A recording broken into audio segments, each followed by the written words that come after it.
শুভ সকাল সবাইকে। আম, আমরা তাহলে আমাদের এই সেশনটা শুরু করি। সো গতকালকে থেকে আমরা যে আলাপ আলোচনাগুলো করতেছি সেখানে যেটা উঠে আসছে যে আহ, শহরে মানুষজন কর্মসংস্থানের জন্য আসে, শহরে আহ, মানুষজন বিভিন্ন রকম পরিবেশগত প্রবলেম ফেস করে, এবং সেগুলোর জন্য আমাদের একটা ন্যায্য নগর ইশতেহার বা ন্যায়ভিত্তিক নগর ইশতেহার দরকার। আমাদের চিন্তা করা লাগবে যে কী ধরনের মেটা লেভেল গাইডেন্স আমাদের দরকার, যেটা আমরা যেটা ফলো করে আমরা আমাদের নগরায়নটাকে গাইড করতে পারি। কিন্তু আহ, মানুষ যখন কাজের জন্য আসে, সেই মানুষ তো শুধু লেবারার না, মানুষের তো কালচার থাকে।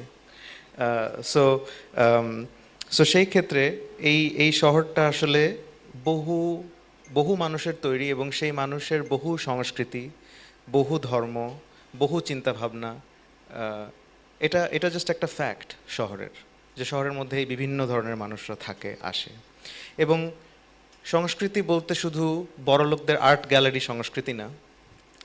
আহ, আমাদের যে ধরেন মাঝারগুলো আছে, সেটাও আমাদের শহরের সংস্কৃতি।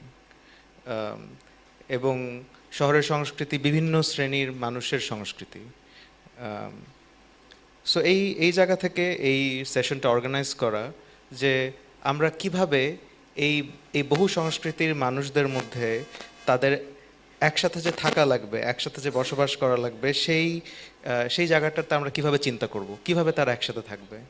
আম, এবং সেখানে আমাদের ন্যায়ভিত্তিক নগর ইশতেহারের কি গাইডেন্স থাকতে পারে। সো এই এই আলাপটা করতে আমাদের সাথে আজকে আছে আমাদের কিনোট স্পিকার্স দুইজন, ফারুক ওয়াসিফ, ডিজিপিআইবি, আর ডক্টর সুমন রহমান, প্রফেসর, ইউ ল্যাবের। এবং তারা তাদের কিনোটগুলো 15 মিনিটসের মতো হবে। তারপরে আমরা আমাদের প্যানেলিস্টদের কাছে চলে যাব। আমাদের প্যানেলিস্টস আছে Faiz Ahmed Taiyeb, sustainable development writer, policy adviser of ICT coordination and reform, Sarwar Tushar, লেখক এবং জাতীয় নাগরিক কমিটি। আমাদের সাথে যুক্ত হবে উছাচায় চাক, লোকায়ত বিদ্যালয়ের। উনি ইন পার্সন আসতেছে না, ওনার ভিডিওটা আমরা প্লে করব। সাথে থাকবে ডক্টর মোহাম্মদ আজম, বাংলা একাডেমি। আমাদের সাথে আরও আছে মাহবুব মোর্শেদ, চিফ এডিটর, বিএসএস, এবং পুন্নি কবির, অ্যানথ্রোপোলজিস্ট, ইউনিভার্সিটি অফ কোলোন, জার্মানি।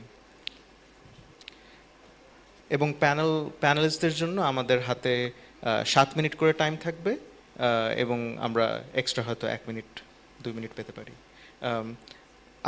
আজকের সেশনে টাইমে রাখার জন্য আমি বেল ইউজ করব। ওকে, সো তাহলে এবং তারপরে এই প্যানেলের আলাপটা শেষ হয়ে যাওয়ার পরে তারপরে আপনাদের কাছ থেকে আমরা মতামত শুনবো। এবং যতটা পারবো আমরা আসলে প্রশ্ন না, ঠিক আমাদের মধ্যে এই যে আমরা স্টেজে বসে আছি আমরা এক্সপার্ট তা না, আপনারাও এক্সপার্ট, আপনাদের লাইফের এক্সপার্ট আপনারা ছাড়া আর কেউ না। সো আমরা যখন ডিসকাশন ঢুকবো তখন আপনারা মতামত শেয়ার করেন, কমেন্টস শেয়ার করেন, প্রশ্ন করেন। এই সেন্স থেকে প্রশ্ন না যে ও আমাদেরকে আরেকটু মানে জ্ঞান দেন, ওইভাবে না। মানে let's engage in an argument, একটা কনভারসেশন হোক আমাদের মধ্যে। ওই জায়গা থেকে কথাবার্তাগুলো বলবেন। ওকে, সো তাহলে আমরা আর দেরি না করে আমি আমাদের প্রথম কিনোট স্পিকারের কাছে যাচ্ছি। আমন্ত্রণ জানাচ্ছি ফারুক ওয়াসিফ ভাইকে।